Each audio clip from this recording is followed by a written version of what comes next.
pelas noites de amargura dos que vivem só pra si. Há uma porta quem procura, rumo certo a seguir.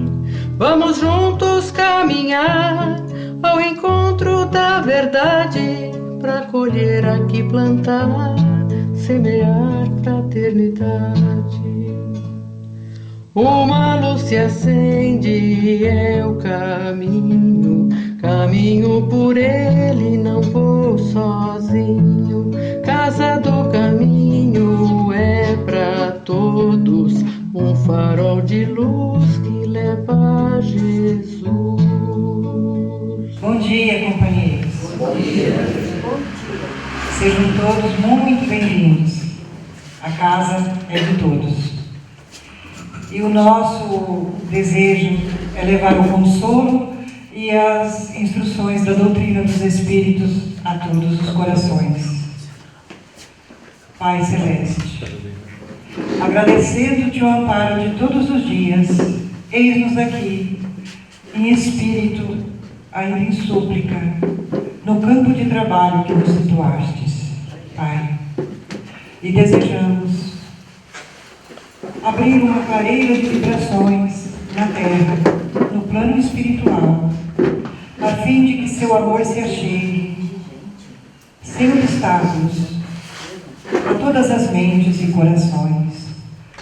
Ora vem, Senhor Jesus, Senhor da paz, Senhor do bom ânimo, Senhor da boa nova que nos diz que somos todos filhos de Deus. E que os percalços que nos aparecem, que possam nos aparecer, são provindos do nosso passado, de outras vidas ou desta existência. Senhor Jesus, ativa em nosso coração o céu interior, porque nos disseste que o reino dos céus está em nosso coração. Fica conosco, Jesus, agora, amanhã e sempre. Graças a Deus. Hoje o nosso palestrante, o nosso amigo que veio aqui para conversar conosco, é o Miguel.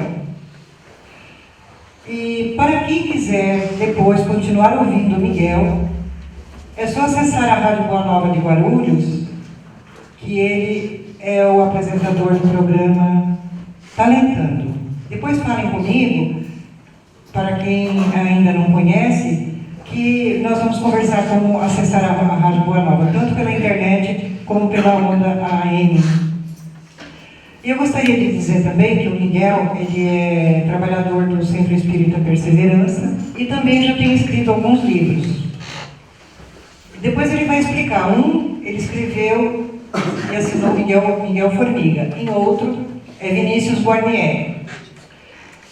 O primeiro livro que eu conheci dele, do Miguel, é o De Poeta Médium. É a biografia mais emocionante que eu já li. Porque é a biografia escrita com o coração do filho que fala do pai. E o outro chama-se Vida, Manual do Proprietário. Esses livros já estão à disposição nas livrarias, na Saraiva, na Renac, na Livraria Cultura, no Submarino também. Quem quiser depois para adquirir é fácil. E agora nós vamos ouvir o Miguel, que vai nos falar sobre resistência e transformação. Muito obrigada. Amiga muito querida, bom dia a todos. Ela já fez o inicial, né? Miguel Formiga, por que eu vou explicar essa questão do nome? Miguel Formiga, porque na doutrina espírita, no Perseverança, eu sou mais conhecido como Miguelzinho, porque eu cheguei cedo lá, né? Aos 13 anos de idade. Miguel, filho de Formiga, ficou Miguel Formiga. Meu irmão, que é Quito, Marcos Vinícius, Marquito, apelido é Quito, desde pequeno eu chamo assim, hoje vereador de São Paulo, Quito Formiga. Então, ficamos com Formiga de presente no nome. E meu nome é Miguel Vinícius Guarnieri de Almeida Ferreira. Então, Vinícius Guarnieri ficou no meio corporativo como palestrante, consultor, eu não misturo as coisas. Acaba que vira uma coisa muito engraçada, que as pessoas perguntam: olha, eu ouvi uma voz parecida com a sua, Vinícius, no programa na Rádio Boa Nova, mas sou eu. Enfim, os nomes são diferentes, a pessoa mesmo. Humberto Roden, grande escritor, chama-nos a atenção para um pensamento muito interessante.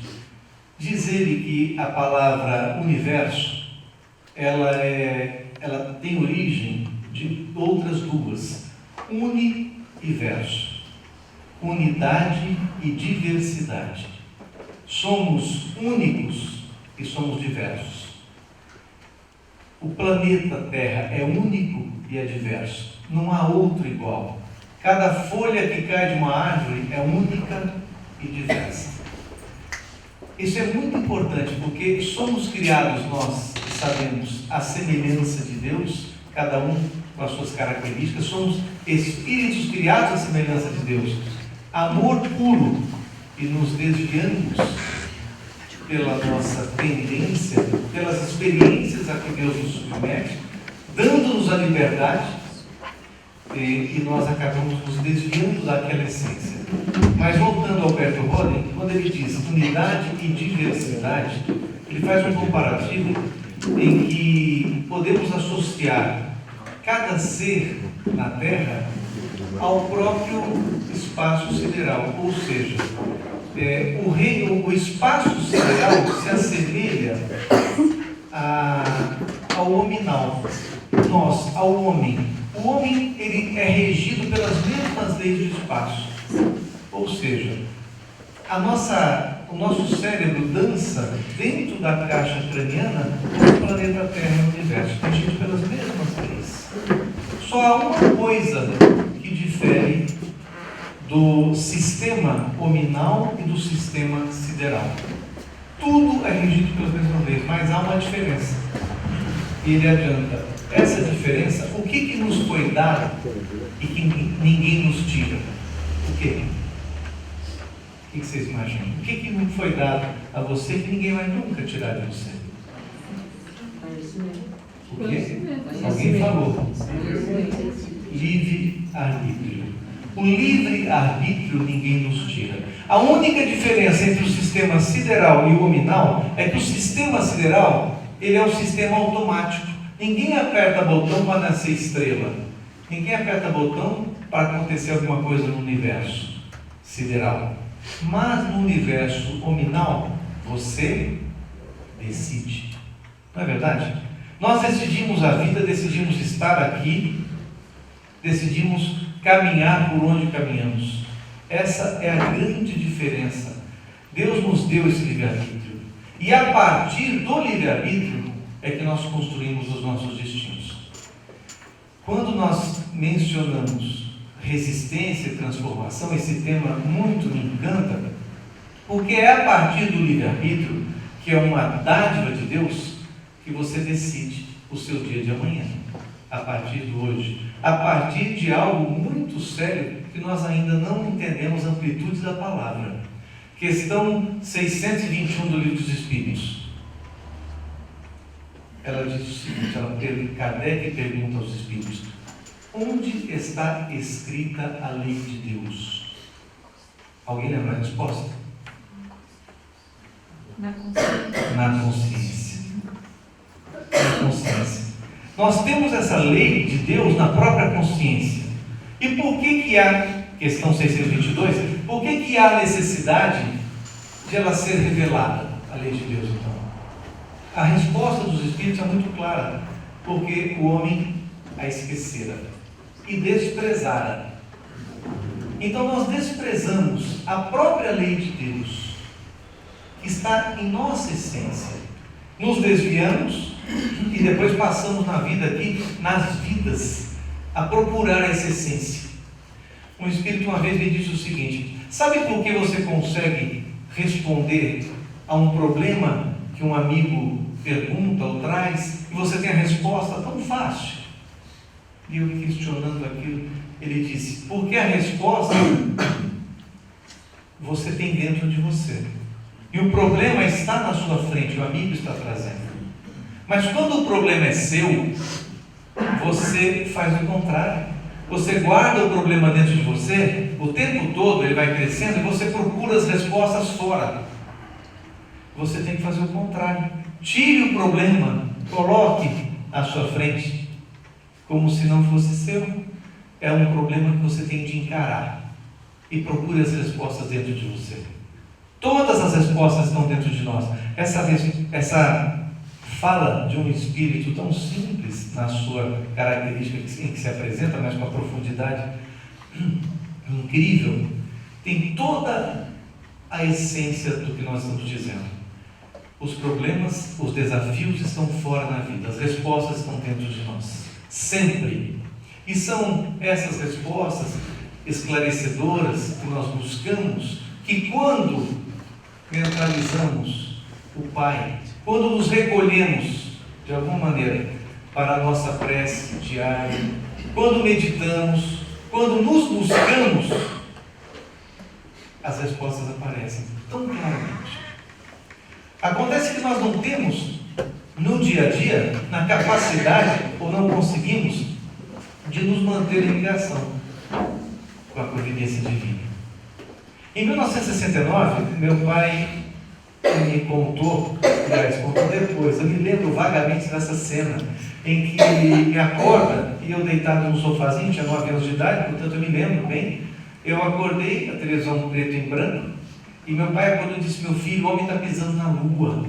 Veja o homem pisando na lua. Isso é um fato histórico, você precisa ver, Miguel. E eu lembro que eu acordei, olhei a resposta, ele me contou, não me lembraria certamente. Mas ele disse que eu olhei aquilo e disse: pai, não quero ver não. Mas é um fato que você não vai ver outro dia, é hoje que o homem está pisando na lua. E eu disse: mais tarde eu vou lá. E dormi. E meu pai ficou com aquela resposta, mais tarde eu vou lá, como um desafio, dizendo o seguinte: o homem é tão ousado quanto prepotente. Que uma criança de 9 anos que vê o homem pisar na lua e fala: mais tarde eu vou lá. Essa semente da prepotência, da arrogância, nós trazemos, como se nós fôssemos capazes de viajar nesse universo a qualquer momento, como se a gente fosse capaz de tudo, que o homem pensa hoje que ele é capaz de tudo. Esse conhecimento da tecnologia, nas ciências em geral, muitas vezes o faz tão arrogante, que André Luiz nos explica em sua obra, que eles chegam na espiritualidade, nós chegamos à espiritualidade, quando os artistas veem uma obra: esse quadro eu vi na Terra, parecido com aquele. Não, aquele que é parecido com esse é o original, não é verdade?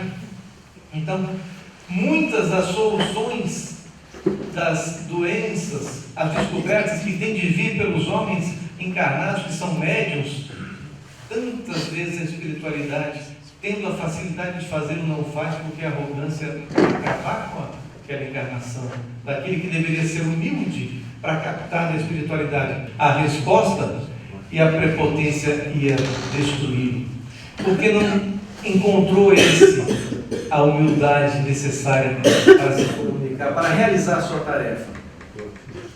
E nós vamos nessas buscas no nosso dia a dia, querendo ser felizes, porque o nosso interesse da carne é que sejamos felizes. Nós procuramos essa felicidade, e como diz o poeta, ela sempre está onde nós não estamos. Nós colocamos sempre onde não estamos. Procuramos intermitentemente a felicidade e esquecemos da própria consciência, dessa viagem interior.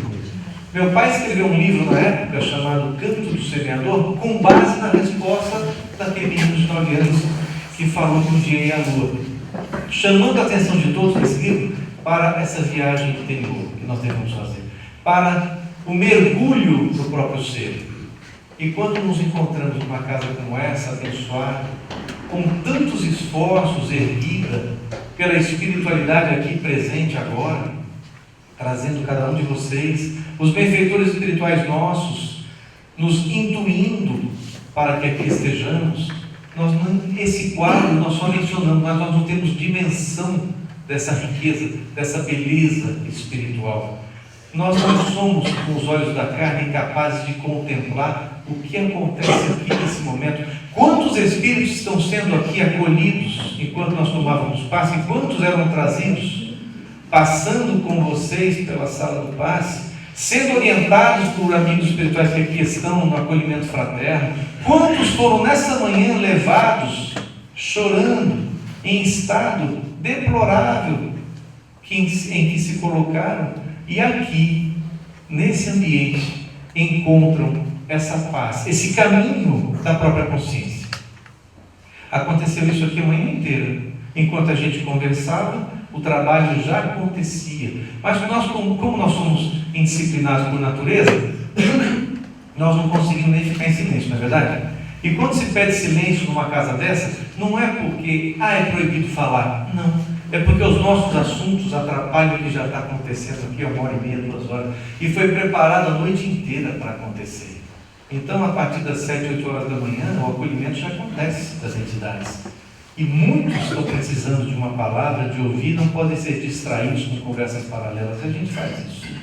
É a falta da consciência e do conhecimento que a gente precisa procurar. Porque conhecimento é necessário. A consciência está em nós, a lei de Deus está em nós. Mas é o conhecimento que buscamos que nos faz compreender tudo isso. E é através desse conhecimento que eu quero contar a história desse homem Euríclides Formiga, meu pai nessa existência e amigo em tantas outras, com certeza. Não porque seja pai que eu gosto de contar essa história a respeito de resistência e transformação, mas porque é um dos exemplos que eu conheci mais sérios de irresponsabilidade para depois ser de responsabilidade. E falo sempre, guardadas as devidas proporções, pedindo desculpas à espiritualidade, muito bem guardadas as proporções, mas eu digo, lembrando Paulo na estrada de Damasco, quando ainda Saulo, com a intenção de perseguir o Cristo, todos nós sabemos, Jesus aparece para ele e diz o quê? Qual é a frase? Saulo, Saulo, por que me persegues? Saulo, Saulo, por que me persegues? Não foi ali que Saulo, sendo cego naquele instante, vai procurar Ananias. Aliás, ele vai para a cidade de qualquer maneira, e Ananias vem, recomendado por Jesus, e diz: eu vim para lhe curar. Foi o Cristo que me mandou. E o próprio Cristo que Saulo perseguindo os cristãos. Naquele momento em que ele se transforma, porque ali foi o toque da transformação, dali para frente que vai para o deserto e fica 3 anos se preparando para então tornar-se o maior dos apóstolos sem ter sido apóstolo.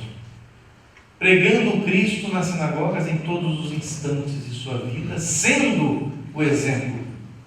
Muito bem, Euríclides Formiga nasceu na Paraíba, em cima de uma tábua. Eu sempre ouvi essa história, sem ter nada. Essa cidade, São João do Rio do Peixe, hoje meu nome de Antenor Navarro, amigos do Perseverança foram até lá, fazendo doações pela ONG Amigos do Bem, e não sabem que passaram na casinha dele, onde ele nasceu, uma casa paupérrima, de pau a pique, e ali eles estiveram, e meu pai nos disse: ali eu nasci. Eles passaram fazendo doação naquele lugar onde eu nasci. Muito bem, nasceu no Nordeste, como tantos nascem ali, um espírito de muito conhecimento na área da poesia, na área da história. Teve encarnações que, disse-nos Chico Xavier, que nós ouvimos o nome de Euríclides Formiga, de uma das encarnações dele, de 2 encarnações, nas aulas de matemática. Foi um dos maiores matemáticos que o mundo já teve, dos maiores historiadores que o mundo já teve, e a gente não sabe quem é, nunca revelado. Essa curiosidade passa batido. Mas o importante é que era um espírito nascendo no Nordeste com muito conhecimento, embutido ali, sem condição alguma. Aos 16 anos perdeu o pai, teve que sustentar os filhos e a mãe, fazendo a única coisa que ele sabia fazer, que descobriu cedo na vida, que era a poesia. A terra abre o seio generoso, e o justo, quando semeia, colhe o fruto luminoso. Lá me vou. Aliás, no Nordeste, essas encarnações de gregos que nascem lá hoje, é a prova dos meninos que improvisam. Você dá um tema e ele improvisa, se você interromper, ele tem que voltar todo improviso, né? Mas, enfim, eles têm essa habilidade dos versos, na musicalidade dos versos, na métrica, na rima, porque poesia não é só em verso branco, como eu dizia para Marlene. Você pode escrever uma poesia em versos brancos, mas se quiser escrever dentro de critérios dos poetas, decassílabo, redondilha menor, tem rima e métrica certas, é preciso respeitar isso. E eles já nascem com isso na cabeça, eles já fazem a trova em redondilha menor, que são 7 sílabas, com acentuação na 7ª sílaba, naturalidade. Eles não ficam medindo, contando nos dedos para metrificar, como faz um poeta, vai dizer, o poeta do sul. Ele comparava que o daqui fica contando no dedo para metrificar, para caber dentro de uma canção, aquele verso. E no Nordeste não, é intuitivo aquilo, de tanta naturalidade. E com isso ele viveu. Passou a vida fazendo poesia, fazendo versos, divulgando através da sua poesia, ganhando dinheiro. Assim foi. Aos 16, 17 anos foi para Fortaleza, conheceu algumas pessoas, entre eles alguns poetas na época, e ele sempre novo, e os poetas mais velhos. O Graciano Leite, poeta de Fortaleza, com quem ele se uniu para fazer recitais, veio para o Rio de Janeiro, onde ninguém conhece, ninguém conhecia poesia ou Eurípides Formiga daquela maneira. Um menino, como é que ele ia ganhar vida fazendo poesia? E conseguiu entrar no meio da poesia, conhecer alguns poetas mais velhos, jornalistas, Astério de Campos e outros que perceberam aquele valor do menino poeta e o chamavam. Então ele foi, e pela poesia, para encurtarmos a história, começou a ganhar dinheiro e mandar esse dinheiro para a mãe, sustentando os filhos, os irmãos, até que trouxe os irmãos para São Paulo, nessa sua caminhada. E entre os poetas estavam Guilherme de Almeida, Corrêa Júnior, Cleómenes Campos e vários outros poetas da época, bem mais velhos, ressalto aqui novamente, e encantados com Formiga. Teve uma situação de muita particularidade em que ele fez um recital no Teatro Municipal do Rio de Janeiro, 20 e poucos anos de idade. Suntuosidade, aquela coisa rica do Teatro Municipal. E quando ele saiu, eles não estavam morando no Rio de Janeiro nessa época. Ele saiu do teatro e foi deitar num banco de praça, porque ele não tinha onde dormir.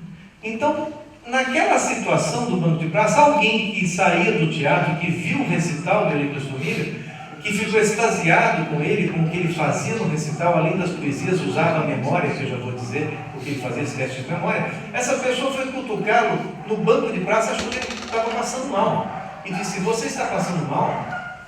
Ele, sem graça, disse: não estou. Mas o senhor não é o poeta Eurípides Formiga, que acabou de fazer o recital que eu assisti no Municipal? Ele disse: sou. Mas por que você está deitado aqui? Aí ele teve que dizer: ele está aqui, me emociona, né? Desculpa, gente, não vai. Toda vez eu peço, não me envolva na hora da palestra, porque não dá para aguentar, né?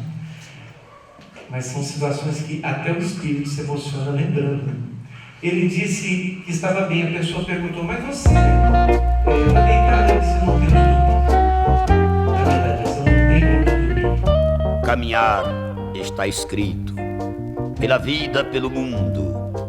Inventar como na infância, figuras, sonhos, paisagem, correndo diante dos olhos como coisas à passagem de um trem na manhã alegre. Ser de todos e de tudo, se vai partir, vai chegar. Cada palavra que diga tem aroma e tem a cor. Que fale na sua ausência, é poeta e semeador. Vai levando a tiracolo, bornal cheio de esperanças. Nos olhos 2 estrelas e nas mãos gestos de amor. De morte não fale nunca, que não sabe o que é morrer. Onde houver quem chore, cante para ensinar a viver. Se acaso a noite cair em seu caminho, olhe os astros e aprenda a esperar o sol.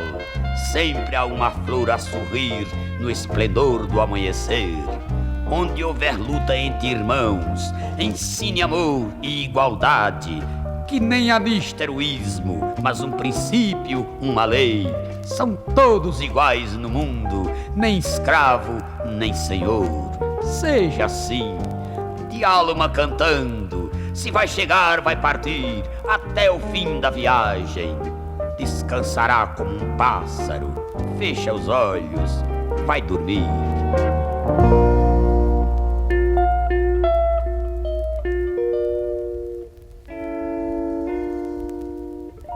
E aí essa pessoa disse, então venha para a minha casa. E levou para dormir uns dias lá, uns 2, 3 dias. Meu pai ficou 3 anos na casa dele. Abusou um pouco. Essa pessoa foi Catulo da Paixão Cearense. Grande poeta e músico.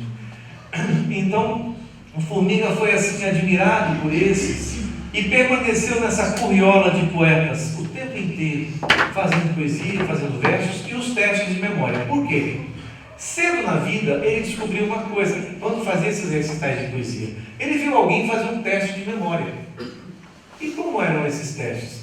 De várias maneiras, mas um deles era o seguinte: se a pessoa lesse um texto, ele brincava muito com a gente assim a vida inteira, porque a gente tirava nota baixa na escola, quando chegava dizia que tinha que ter decorado, ele dizia, meu filho, você não decorou? Não, pai, meu Deus do céu, para ele era fácil. Pegava um livro, abria em qualquer página, passava a mão em 5 segundos, fechava o livro e dava para você. Ele dizia o texto inteirinho, depois de baixo para cima, do meio para as pontas e das pontas para o meio. Fechando os olhos, recitava tudo. Tinha capacidade de ouvir uma palestra dessa, 40 minutos, 1 hora de palestra, fechava os olhos e dizia a palestra inteirinha, ou de trás para frente, ou do início ao fim. Como explicar uma coisa dessa? Muito bem, ele não tinha explicação, mas começou a fazer teste para poder sobreviver. Até estudiosos do exterior, que estudavam muito a memória, que explicavam para os cientistas russos e americanos, porque os espiões precisavam bater o olho naquela época da Guerra Fria, né? Bem depois, mas os espiões precisavam bater o olho no documento e decorá-lo. E ninguém era capaz de decorar o documento inteiro fotografando na mente esse documento. Não era tão fácil assim. 30%, 40% perde-se. E Formiga não perdia absolutamente. Ele fotografava e sabia tudo. Então, nesses testes, um que era muito comum, ele dizia assim, alguém gosta de poesia aqui? Alguém tem poesia?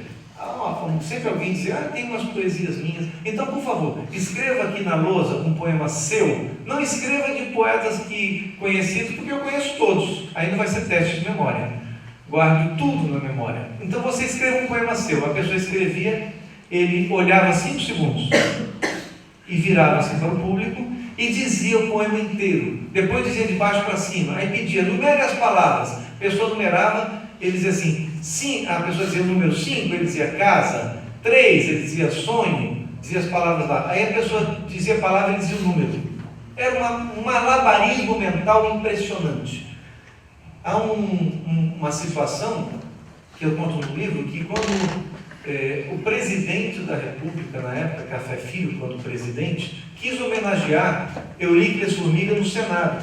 Ele dizia, foi o único homem vivo naquela época homenageado no Senado, que precisava morrer para merecer uma homenagem. E ele vivo foi homenageado como jornalista.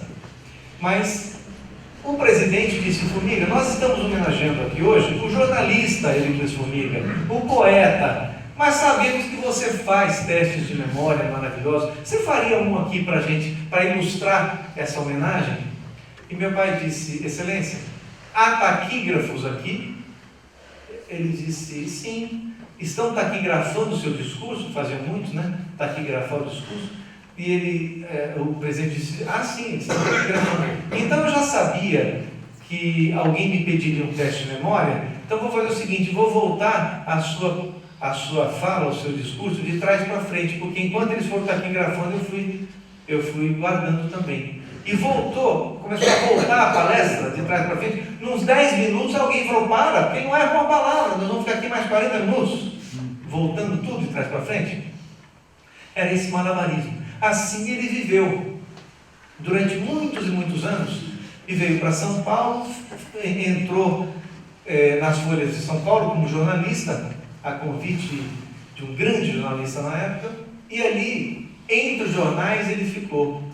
Folha da Manhã, Folha de São Paulo, e foi passando a sua mensagem de poeta, foi lançando os seus versos, porque publicou o primeiro livro, o segundo livro, Juscelino Kubitschek, foi quem, muito amigo de Formiga, quem financiou o primeiro livro dele. Eu tenho cartas de Juscelino para o meu pai. Um dia eu até peguei uma carta dessa, levei para a escola para mostrar para uma professora, porque não acreditavam que a gente guardaria essas cartas. Enfim, ele, no meio de políticos, de poetas, de escritores, levou a sua mensagem de poeta, os versos, onde iria.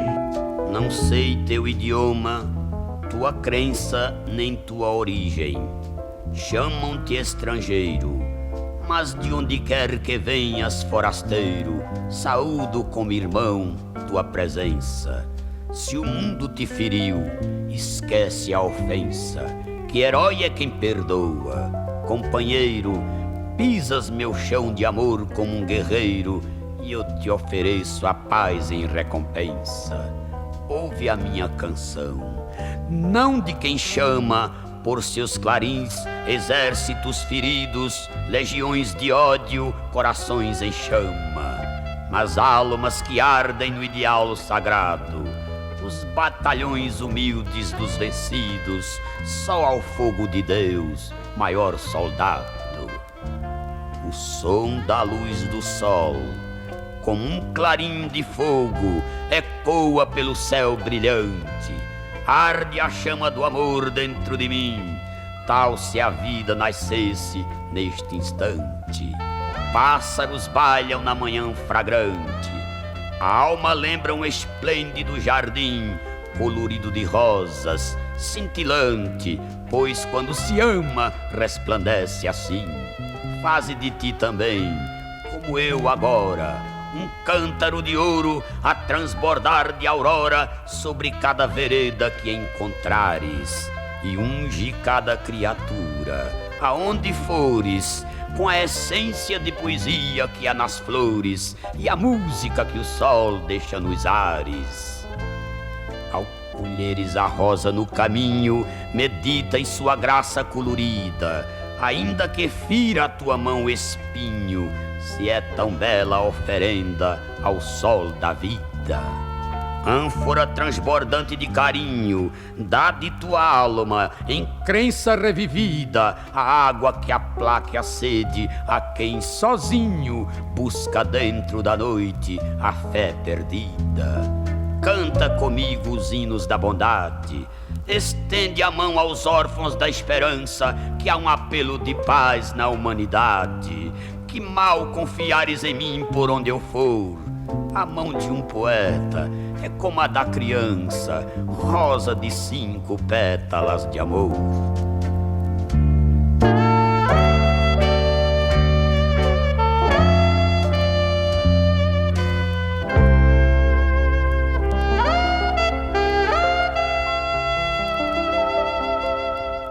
Um dia encontrei o Juca Chaves na casa do Ronifon. O Ronifon que diz sempre que eu sou o genro dele. Eu fui sogro, mas ele diz até hoje que a gente continua tão ligados assim.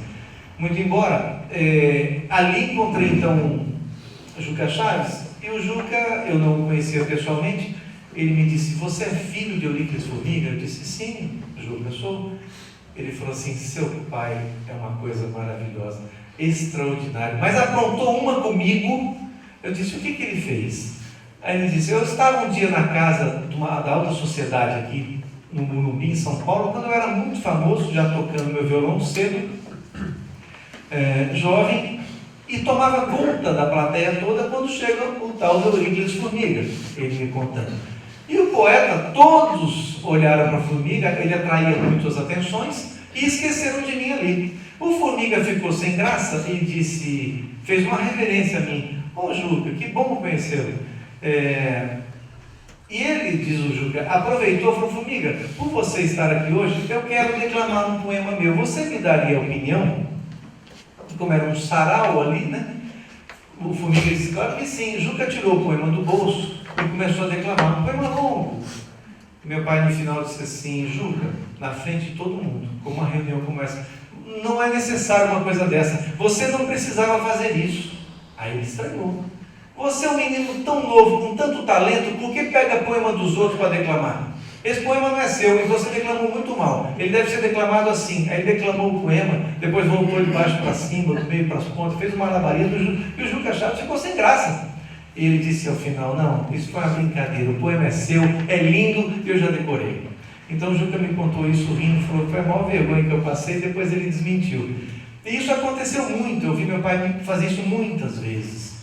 Permaneceu com aquela memória, claro, fazendo isso ao longo da vida, brincando com os versos, brincando com as pessoas. Mas naquela época, então, foi que conheceu a Anabel, minha mãe. E como nós sabemos, quando um casamento está prestes a acontecer, quando ele acontece com o casamento essa união espiritual e a responsabilidade na espiritualidade traçada antes, que a partir do casamento vai se consolidar, porque é a partir dessa união, normalmente nos lares, que os compromissos espirituais se manifestam, concorda? Os filhos vão nascer, esse casal que vinha cada um com um pensamento, vão unir os pensamentos em torno, muitas vezes, da mesma mesa, fazendo a oração juntos. Muitos com religiões diferentes, distintas, se unem em torno de uma única religião e vão buscando a essência que eu disse no início. É assim que a vida acontece, é a espiritualidade atuando na oportunidade de um casal começar uma família. E ali era a oportunidade. Os benfeitores viram em Euríclides Formiga e Anabel aquela grande amiga que vinha para dar suporte a ele para um trabalho espiritual que começaria que ele não tinha noção. Porque esse Euríclides Formiga que eu falo nessa época, e ele me autoriza, e aqui presente sabe com quanto amor eu conto isso, mas era o Euríclides Formiga da boemia. Aquele encontro com poetas era boemia, eram músicos, Paulinho Nogueira, tantos músicos que conheci, Luiz Vieira, que eu chamo de tio, meu tio, porque me viu crescer, chama-nos de sobrinhos. Esse ambiente de poetas e músicos é um ambiente maravilhoso para quem gosta, eu gosto muito de arte, mas espiritualmente não é numa boate que nós encontraríamos no meio da noite com 5 garrafas de uísque numa mesa, alguma entidade disposta a nos ajudar. E estão, na verdade, sempre procurando com que nós estejamos sintonizados, com que eles consigam nos intuir. Esse era o Formiga, que encantava com seus poemas, mas sempre na mesa de um bar, numa boemia, e voltava à tarde para casa. Após casar-se, realmente, com minha mãe, é que os problemas espirituais começaram. Até então ele não distinguia se estava bem, se estava mal, uma sensação ou outra, uma leve incorporação que não vira uma incorporação que chame a atenção. Enfim, uma vez ele escreveu um poema na mesa de um bar, 4 horas da manhã. Eu vou dizer esse poema depois. Ficou na história, e esse poema tem muita ligação com esta casa, porque se chama Poema da Fraternidade. Envolvido naquele momento por entidades, obviamente, com interesses iluminados. Até ali, num bar, isso existe, sim, mas não era o lugar onde ele prepararia a mediunidade dele, o trabalho que viria pela frente, que ele não sabia.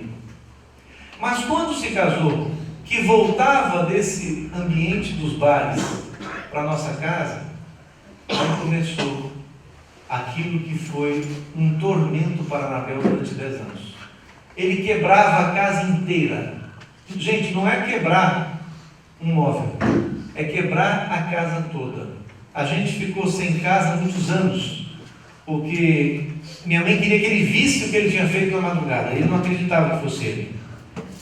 Não acreditava. Porque ele vinha com as entidades, a mediunidade dele, a flor da pele, as entidades tomavam conta, incorporavam, quebravam as coisas, uma mudava, vinha outra entidade. E minha mãe tinha um único recurso, pegava a Bíblia, Novo Testamento, ela como católica, apostólica, romana, dizia, lendo os Salmos de Davi, a entidade pegava a Bíblia, tirava na parede, ela morria de medo daquilo, mas sabia que algo ali estava acontecendo com efeitos espirituais, porque aquele poeta amoroso, lírico, caloroso com quem ela se casou, não era aquela pessoa que estava ali.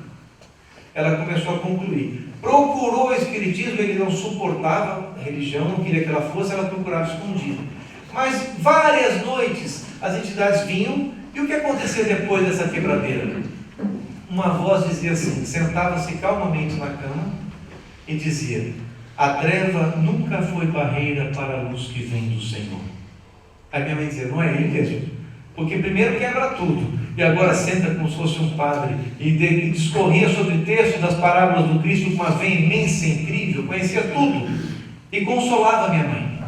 E uma outra entidade também a consolava ao longo dos anos, depois do frade, que chama-se Frei Martinho, não tinha dado o nome, mas uma outra entidade a consolava, até que se revelou que era o pai dele. Era o próprio pai que, vendo um filho desencaminhado, consolava minha mãe. Mas um dia, ela, desesperada, porque era muito sofrimento, eu estou contando 10 anos aqui em 10 minutos, mas imagine, nós fomos para Brasília a convite de Jânio Quadros, meu pai, e trabalhou em Brasília, na Nova Cap, como redator da Hora do Brasil, inclusive, muitos anos. Aquele poeta foi para Brasília, na época que Brasília nasceu, aí se envolveu com a boemia mais ainda. Minha mãe falou, foram os piores 10 anos da nossa vida, porque ele fugiu, inclusive, da própria poesia. Perdeu até a própria essência, porque aí só vivia na boemia. Não escreveu um livro quando morou em Brasília, não publicou um livro de poesia. Aí era só a boemia mesmo. E ela sofrendo com as incorporações dentro de casa. E a gente vendo tudo pequenininho, sem entender por que tudo estava quebrado daquele jeito. Quando voltamos a São Paulo, ela procurou a Federação Espírita, começou a frequentar sem ele saber. Até que um dia, nessas incorporações do Frei Martinho e do meu avô, o meu avô disse: minha filha, tenha paciência. Tudo vai mudar. Ela disse: eu não aguento mais. Porque eu tenho 2 filhos aos quais eu quero mostrar a doutrina espírita e ele não me permite. E tem mais, isso falando com o corpo dele, hein? Incorporado ali, uma entidade. E quando ele acordava, que ela dizia o que acontecia, ele dizia assim: isso é mentira. Procurou o padre Quevedo. Ficou 1 ano e meio com o padre Quevedo fazendo curso de parapsicologia, porque o padre insistia que o problema dele era a mente dele, que era muito poderosa. Ele confuso com tudo. Minha mãe, nessa noite, disse para a entidade: eu não aguento mais, porque eu preciso definir minha vida.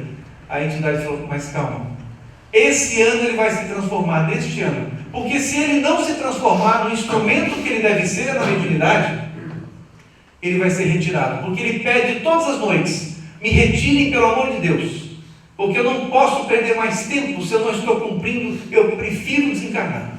Não posso perder mais uma encarnação. Havia perdido 2 já. 2 encarnações perdidas com tanto talento por conta da boemia, da bebida, do envolvimento errôneo.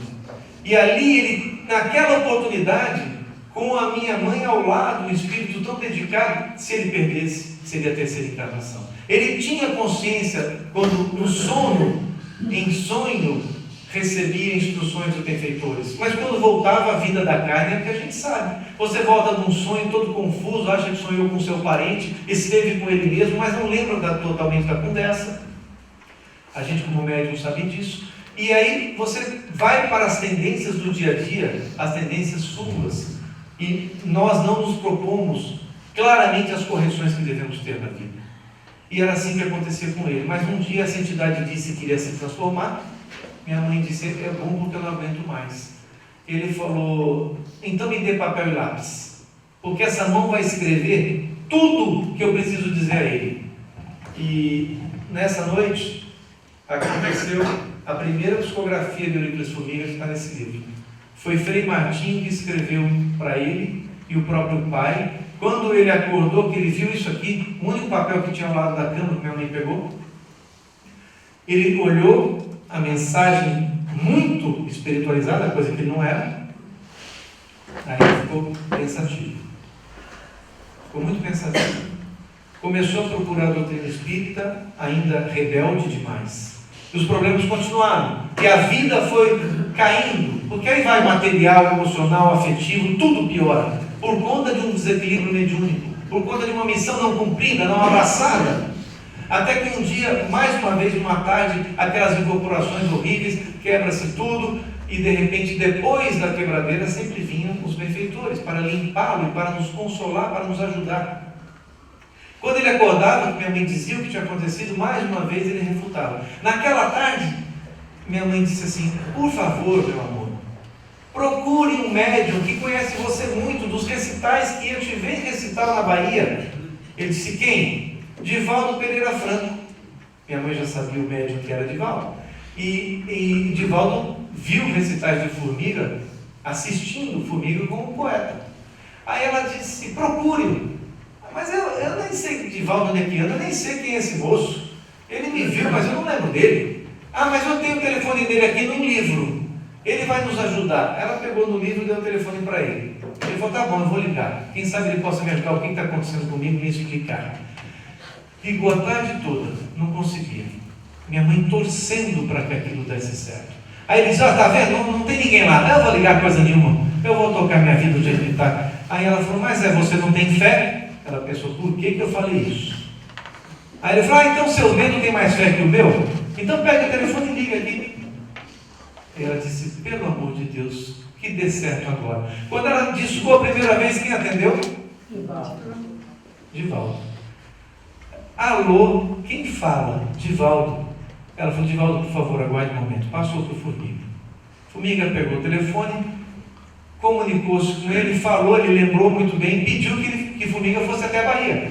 Domingo isso. Meu pai, segunda-feira, pegou o avião e foi para a Bahia. Foi a Salvador. Pegou um táxi para ir para a Mansão do Caminho. O táxi de um baiano se perdeu em Salvador, ficou 3 horas para achar a Mansão do Caminho. Era para não chegar, né?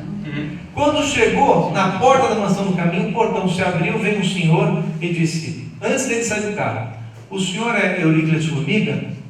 Meu pai falou: não é possível, porque ninguém sabe que eu estou vindo aqui, o carro está 3 horas procurando esse lugar, ninguém sabe que eu cheguei, não pode saber que sou eu, tanta gente chegando aqui.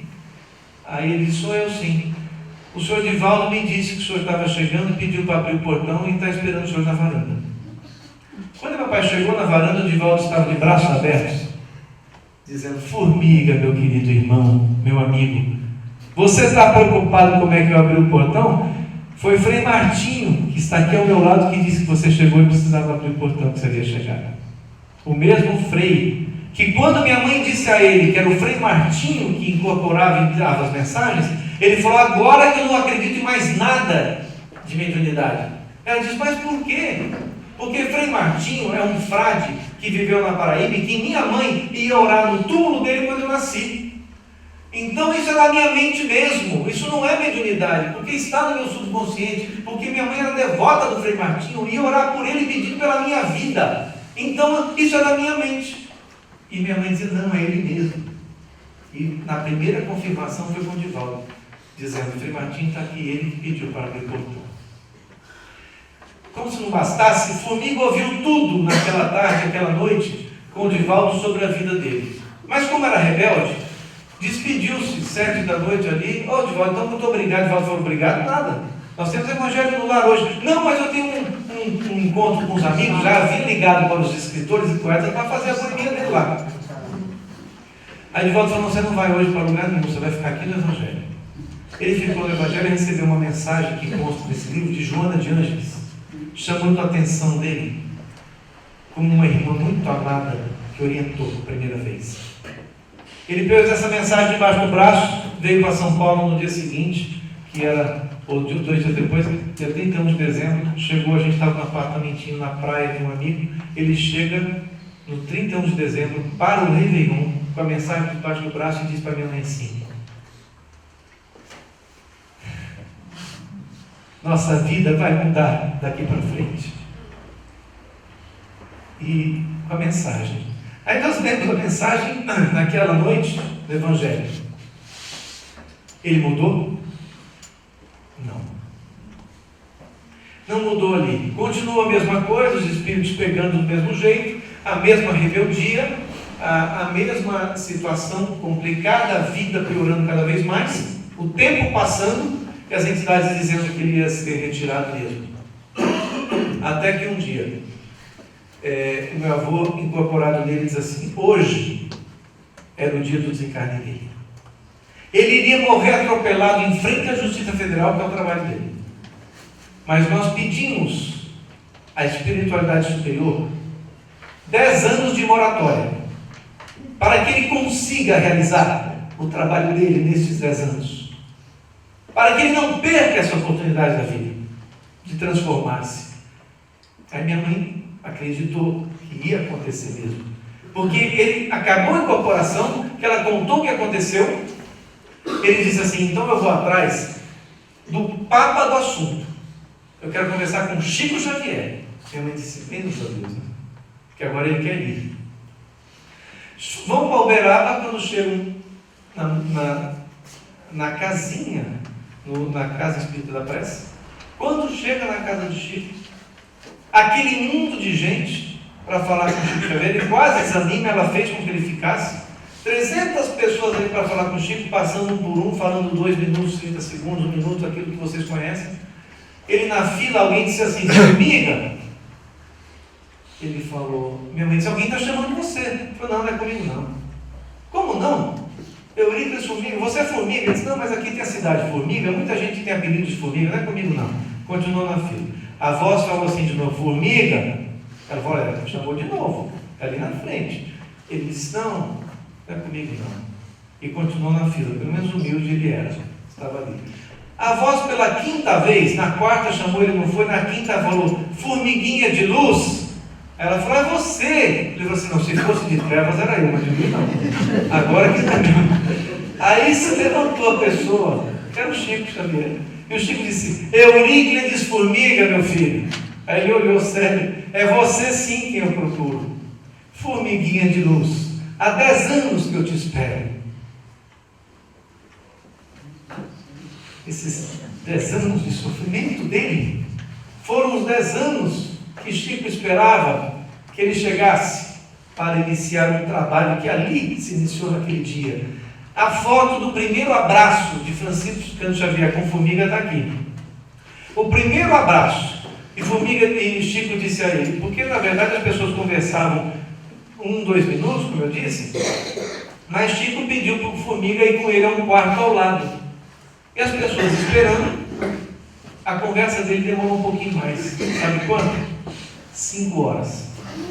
Todo mundo esperando o Formiga lá fora, e as vozes eram: alugou Chico!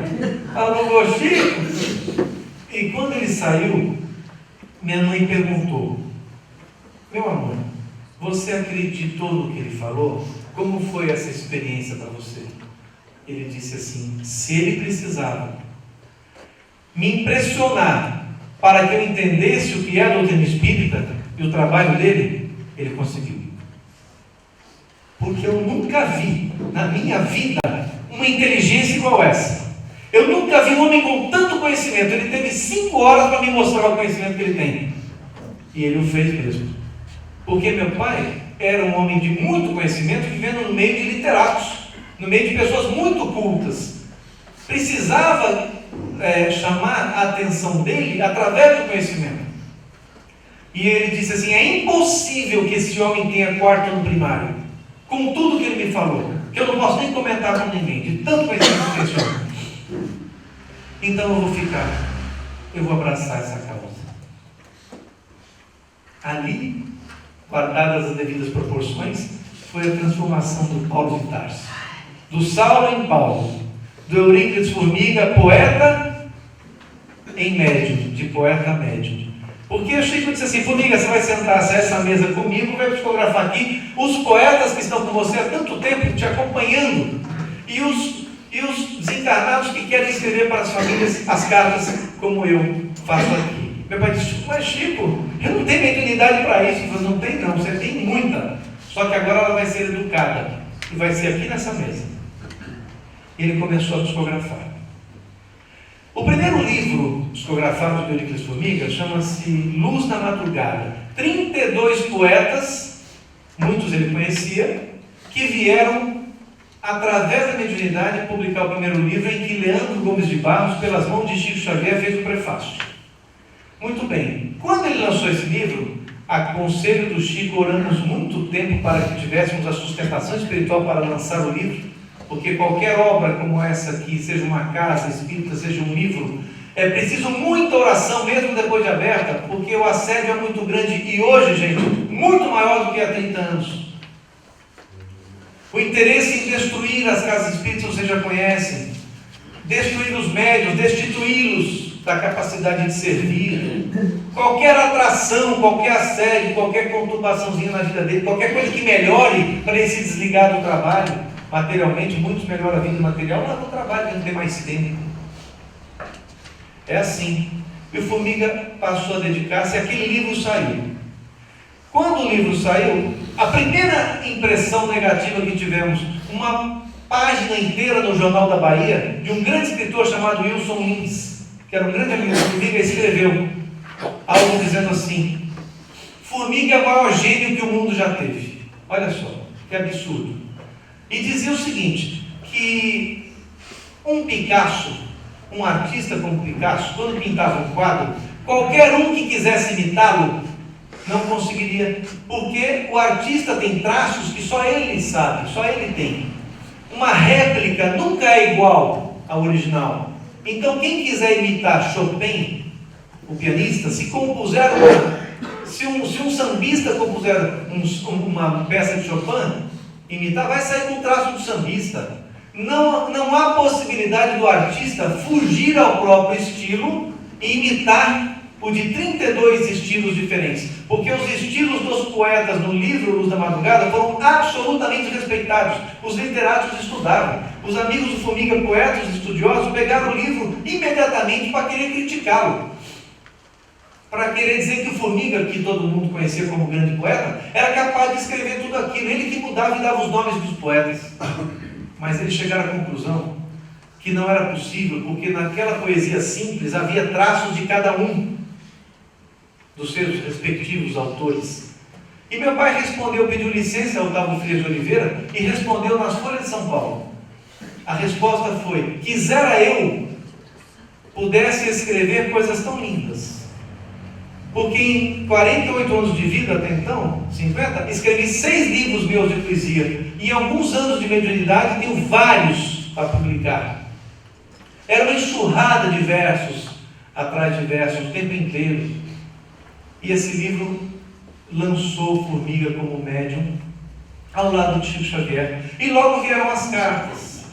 Vieram as cartas de socorro. E a pessoa que recebeu na Casa Perseverança uma carta pelo Formiga corria para Uberaba. Muitas vezes o filho escrevia assim: mãe, por que você veio aqui? Se através do Chico ou do Formiga eu sou o mesmo. E o Chico dava risada. Eles riam muito, porque meu pai era muito autêntico, nunca quis ser santo não. Continuou o mesmo poeta, brincalhão, levando tudo a sério na doutrina, mas a mesma alma autêntica. Não se dizia transformado, se dizia uma pessoa em busca da consciência espiritual, mas absolutamente não era, ele dizia, não era parâmetro para ninguém, não sou exemplo para ninguém, refutei tantos anos essa doutrina, e hoje eu tento correr atrás do tempo perdido. Uma vez, vocês imaginem a cena, eu fazia agronomia em Lavras já, eu fiz em 79 até 83. Quando foi no meio desse curso, eu cheguei em casa e ele estava sozinho, era 11 horas da manhã, num sábado. Eu ia ter minha aula de violão, fazer as coisas que eu tinha que fazer em São Paulo, e meu pai estava no escritório datilografando as cartas que ele havia recebido na semana, porque a letra dele ninguém entendia, só ele. Então ele tinha um trabalho, além de psicografar, ler de novo. O Chico dizia que era um grande ensinamento. Ele lia de novo as mensagens e datilografando para dar para a família. Eu vi meu pai 9 horas da manhã datilografando. Quando eu saí, voltei, me diverti em São Paulo com os amigos, voltei com o meu violão, era 11 da noite, nunca me esqueço disso. Eu passei, ele estava na mesma cadeira, arcado e datilografando ainda. Eu disse: pai, você está aí desde de manhã? Ele falou: sim, eu estou muito cansado, mas agora vou dormir. Mas pai, por que você ficou o dia inteiro fazendo isso? Ele falou: filho, eu perdi muito tempo na minha vida. Eu preciso recuperar o tempo perdido. Que é o que ele fala constantemente. E me falando aqui agora de novo, que não conseguiu. Mas enfim, essa foi a dedicação daquele homem que, como poeta, vivia no ambiente da boemia e como médium depois dedicou-se tanto à doutrina. Uma vez, dessas vindas de Lavras a São Paulo, ele me pediu para comprar uma pizza. Minha mãe tinha ido para uma cidade próxima ver minha avó, que estava internada. Estávamos, a moça que trabalhava conosco em casa, eu e ele. Ele falou para eu comprar uma pizza. Quando eu voltei, ela me disse assim: Maria, seu pai viu alguma coisa com você e não quer te falar. Eu disse: o que ele viu? Porque a constância, a evidência era constante. Aí eu disse: mas o que ele viu? E eu estava me sentindo meio triste aquele dia, não saí com a namorada, ela foi para uma festa, eu quis ficar em casa, o dia inteiro triste. Eu não sabia por quê, porque eu não sou triste. E de repente, quando ela disse isso, eu fui até ele e disse: pai, o que aconteceu? O que você está vendo comigo? Ele disse: nada. Eu falei: não, me conte. Maria, ele falou: o que você viu? É alguma entidade? Ele falou assim: quem que é Carlos César Feliciano? Eu falei: nossa, esse nome eu conheço, mas não me lembro. Ele falou: você fez uma prece por ele há 15 dias. Aí eu lembrei que tinha um amigo na escola que tinha um apelido, Capiloton. Ele não tinha muito cabelo. E uma noite, 15, 20 dias atrás, dessa data, ele foi espremido numa árvore. Um carro que o espremeu e a cabeça ele desencarnou ali. Naquele domingo do acidente dele, eu passei na praça, aquela revolta toda. Fomos telefonar para os pais, eu e mais um amigo. E eu lembrando: poxa, eu ligo para o meu pai hoje, domingo, e o que esse pai está recebendo de notícias tão tristes do desencarne de um filho? E eu fui orar por ele. Pensei com o meu amigo que morava junto comigo, disse: vamos orar por ele, fazer uma prece por esse rapaz, e pedir que ele fosse encaminhado pelos benfeitores, para que ele não se perdesse na espiritualidade e fosse ajudado. Naquele momento em que meu pai disse aquilo, o nome, eu falei, a chamada na escola: Carlos César Feliciano presente, né? Eu lembrava do nome, mas não sabia de quem era. Quando ele falou o apelido, eu falei: não sei, pai. Ele falou: você orou por esse rapaz? Eu orei. Você pediu que ele fosse encaminhado? Pedi. Pois ele está o dia inteiro com você aqui, com a avó fulana de tal, com o avô dele fulano de tal, e me pedindo que ele vai escrever para a família, para você avisar. Eu falei: não sei nem quem é a família dele, não conheço ninguém. Ele falou: então vamos aguardar. E durante alguns meses eu chegava em casa e meu pai dizia: Capiloton esteve aqui comigo, até que escreveu. Essa era a convivência, os bastidores da mediunidade, o que acontecia depois dessa transformação. Até que um determinado dia, Dia das Mães, 8 de maio de 83, foi um domingo. E nós fomos à casa das irmãs dele, e era ao lado da casa da mãe, que havia desencarnado há um ano. E nós vimos as minhas tias, e na saída, eu disse: pai, a propósito, eu não soube como que a avó desencarnou, você estava aqui, me conta como é que foi. E ele contou a cena que ela pegou na mão dele e disse: filho, já posso desencarnar feliz, porque você é um trabalhador da doutrina espírita. Porque ela chorou muito por isso. E ele me contou emocionado aquilo, eu dirigindo o carro para ele, na Avenida Bandeirantes estávamos, quando ele falou: a propósito, meu filho, eu quero pedir a você alguma coisa. Eu falei: por quê? É que eu vou desencarnar muito em breve. Ele disse: como assim? Que em breve, pai? Para com isso, você acabou essa semana de se aposentar da Justiça Federal, você tem condição de agora ser o médium que você quer ser, o tempo integral com o Chico, psicografando. Por que você acha que vai desencarnar? Ele falou assim: porque eu perdi muito tempo, eu reneguei muito trabalho. Eu sinto que eles vão me tirar em breve. E eu quero pedir a você algumas coisas. Ele me fez os pedidos. Eu falei: tá bom, mas eu não acredito que você vá. Aí ele disse assim: mas eu vou. Eu falei: então tá bom, mas se você for, nós vamos ter que ir até o Chico para pegar a mensagem sua, para receber sua palavra agora. Ele falou: por pouco tempo, porque depois eu vou pegar o kit de você para continuar o meu trabalho. Eu disse: mediunidade nem eu tenho, pai. Ele falou assim: não tem, você vai ver. Aquela conversa.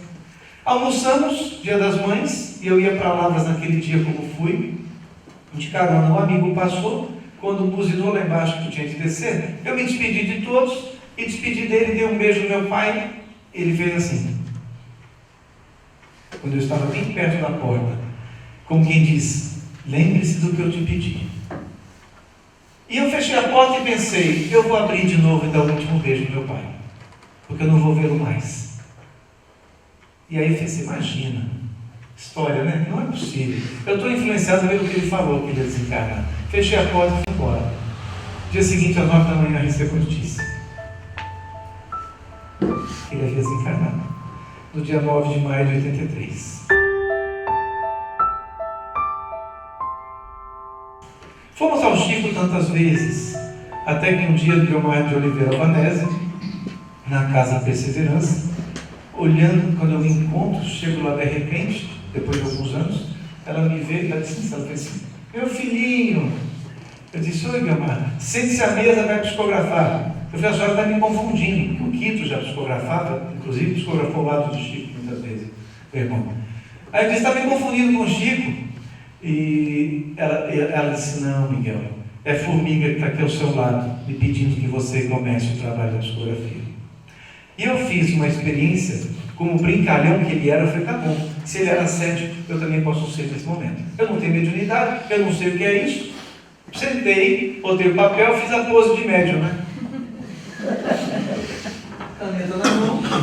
Ele psicografava de caneta, eu vi a caneta ali, puseram lápis, caneta, eu já logo peguei a caneta. Minha mão ficou pesada, cresceu enorme, o plexo solar totalmente envolvido, mal-estar. E a Guiomar fazendo a palestra. Foi a única psicografia em 30 anos, eu trabalho lá, a única inconsciente. Nenhuma outra foi. Essa foi absolutamente inconsciente, porque eu acordei com a caneta na mão e um soneto em decassílabo escrito, sobre o tema da Guiomar, da palestra. Aí ela pediu que eu lesse o soneto e disse: daqui para frente você vai receber a palavra do mentor, sempre. E durante 8 anos eu recebi o Formiga ali e outros poetas que ele trazia e eu levava para o Chico. Tanto que uma vez, para terminar a nossa história, senão a gente está muito longe com isso, mas uma vez a Guiomar fazendo a sua palestra e eu ali preparado para psicografar, e o Formiga me envolveu, estranhei muito. Aí veio outro poeta, que quando começou a meditar os versos para que colocasse no papel, eu também refutei, disse: olha, faz o seguinte, fala para o Formiga que ele me passa os versos. Aí o poeta disse assim: mas você está entendendo, por que você não escreve? Eu falei: não, mas é mais fácil ele, a ligação com ele é mais fácil. E o poeta insistiu: mas Miguel, está tão fácil, você está me entendendo, estamos até conversando, bota os versos no papel. E eu não pus. Nessa hora alguém levanta a mão na primeira fila da Guiomar e faz uma pergunta: dona Guiomar, e a psicografia, como funciona? Ela disse: muito simples. A gente falou aqui do Formiga, da mediunidade dele, pois é. Agora, Miguel, você veja só, o médico quando não está preparado, não está, porque o Formiga veio, o pai dele, está aqui do lado com Vinícius de Moraes. Vinícius pediu para o Miguel captar, não capta. Quando o médico não está preparado, assim que acontece, faz 15 minutos que ele está tentando. Aí o Vinícius falou assim para mim: agora eu posso? Aí eu falei: tá bom, pode. E ele escreveu o verso, eu levei para o Chico Xavier. Falei: Chico, olha aqui, é verso de Formiga, é verso de Vinícius. Ele falou: e de muitos que ele vai levar, os amigos dele, que agora querem se comunicar através do outro canal que é você. E isso aconteceu e assim nós vamos em frente com a psicografia que até hoje acontece. Mas a nossa intenção é dizer da transformação, daquele chamado que nós temos constantemente, cada um tem o seu, e da possibilidade que temos de servir, de nos transformarmos no instrumento do bem, absolutamente, e sermos fiéis ao que Jesus nos pediu.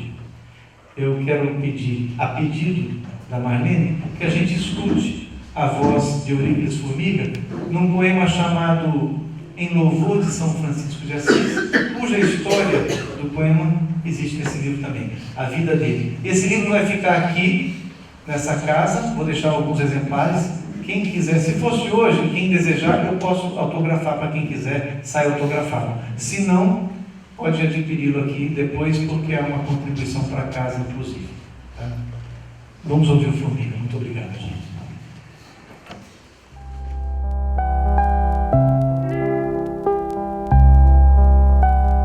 Ouço-te a voz nos córregos cantantes, musicando o silêncio da floresta, nas águas que se dão itinerantes, regando as terras, lapidando seixos, conduzindo no dorso cristalino flores caídas de árvores em festa. Ouço-te a voz no canto peregrino do vento, nosso irmão, tangendo as ondas do mar e a cabeleira dos trigais, na alegria do sol tecendo arco-íris, no esplendor colorido dos rosais, nas nuvens brancas pródigas vagando em procissão no azul cheio de paz. Ouço-te abençoar todos os ninhos, quando a mãe natureza acorda e canta através do coral dos passarinhos. Vejo-te na ternura da criança, na paciência dos sábios e no exemplo dos que, mesmo na dor, ainda anunciam o advento sublime da esperança que cintila nos olhos das manhãs. Sinto-te, irmão, na calma dos humildes, na gratidão dos simples por apenas um sorriso ofertado de passagem, na paz dos campos sob o sol poente, na fé dos que confiam na bondade que se alicerça em Deus, fonte da vida. Sinto-te em mim, poeta, se me toca o desejo incontido de imitar-te, tão longe dos teus dons, de alma rendida à beleza do amor que edificaste, em honra de quem veio antes de ti e foi tão teu modelo como é nosso. Irmão Francisco, eleito pobrezinho, ouve-me agora mais que nunca em prece. Se é impossível seguir o teu caminho, ajuda-me no esforço, pelo menos, de cultivar no espírito a humildade e tornar-me mais útil, porque aspiro, não como tu, também ser uma pedra na tua igreja de fraternidade.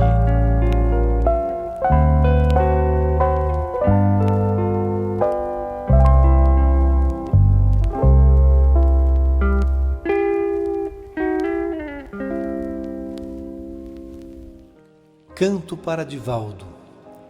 Batizado em Redondilha, seu nome é todo poesia. Nasceu como brota o verso da semente da alegria que o poeta do universo na terra lançou um dia. Divaldo Pereira Franco, caminheiro, peregrino, tomou o amor como bússola, já conhecendo o destino, o norte da consciência que busca desde menino. Jamais questionou o pai, mas assumiu o compromisso, falar à luz do Evangelho, excelso homem serviço, caminheiro camponês, que faz do amor o seu vício. Diante da noite escura, extrai as lições de luz, transforma em ensinamentos sua vida, a qual faz jus. Divaldo Pereira Franco é servidor de Jesus. Foi na mansão do caminho, na histórica Salvador, que se pôs a salvar almas, trabalhando com ardor no alicerce da fé para o edifício do amor. E com Joana de Ângeles, Divaldo percorre o mundo, suas palavras precisas libertam o moribundo, salvam alguém do suicídio numa fração de segundo. Por onde passou Divaldo, alguém encontrou a paz. Um outro abriu o sorriso que nem o tempo desfaz. Outro teve a dor curada por seu amor que refaz. Ouso homenageá-lo com simples versos que faço, na casa Perseverança que consagrou esse laço de amor, respeito e carinho, fortalecidos no abraço. Destaca-se a dignidade do homem ímpar que é, seus valores preservados pela robustez da fé, não lhe abalam ventanias, mas permanece de pé. Aos 89 anos, Divaldo não esmorece, trabalha todos os dias, com a oração se abastece. Divaldo Pereira Franco, seu nome já é uma prece. Que privilégio assisti-lo a falar com emoção das passagens do Evangelho de Jesus, mestre e irmão, que nos entregou Divaldo, vindo de seu coração. Divaldo Pereira Franco, perdoa-nos essa ousadia, poeta insignificante, porém jamais perderia mais uma oportunidade de registrar a alegria. O sentimento por vê-lo ao lado de Guiomar, a dupla a qual devo tanto, fizeram-me caminhar na trilha do Espiritismo para servir, trabalhar. Receba, meu grande amigo, a minha humilde cantiga, poesia, agradecimento, permita-me que lhe diga, muito obrigado, Divaldo, quem agradece é formiga. Do amigo e servidor, Euríclides Formiga. Mensagem recebida pelo médium Miguel Formiga, no Centro Espírita Perseverança, na noite de 21 de junho de 2016, quando da visita de Divaldo Pereira Franco para a sua palestra em nossa casa. Muito obrigado, Divaldo. agradecidos por essas palavras tão lindas que ouvimos nesta manhã.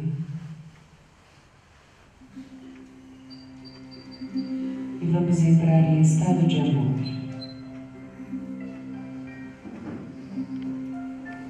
E vamos sentir as bênçãos que o nosso Senhor está derramando sobre nós. Agradecer por todos esses espíritos que estão aqui para serem tratados também como nós. Que o Senhor Jesus, em sua infinita bondade, possa sempre ouvir as nossas orações. Que possamos sempre ter bons pensamentos. Que possamos sempre ser agradecidos por tanta misericórdia, por tanta proteção, por tanta direção. E principalmente agradecemos por aquilo que nem sabemos que estamos recebendo, porque somos filhos do nosso Deus, do nosso Pai maior.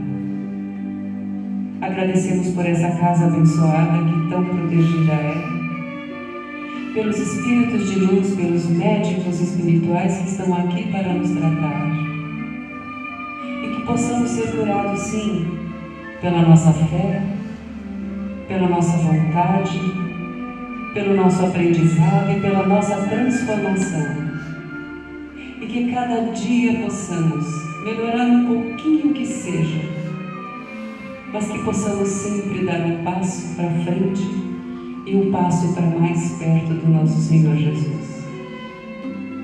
Que possamos ser abençoados neste dia e em todos os outros nossos dias de nossas vidas.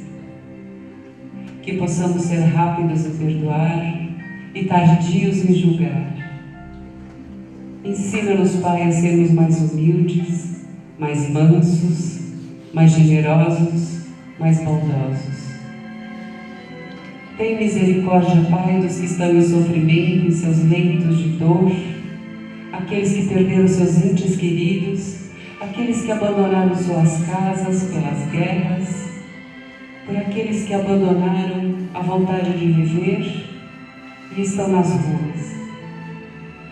Ah, Pai, ouve as nossas orações e que elas possam chegar até o Senhor com cheiro suave, Pai. E que o Senhor nos perdoe aonde ainda não conseguimos melhorar. Sabemos que estamos aqui para aprender, para melhorar, para transformar.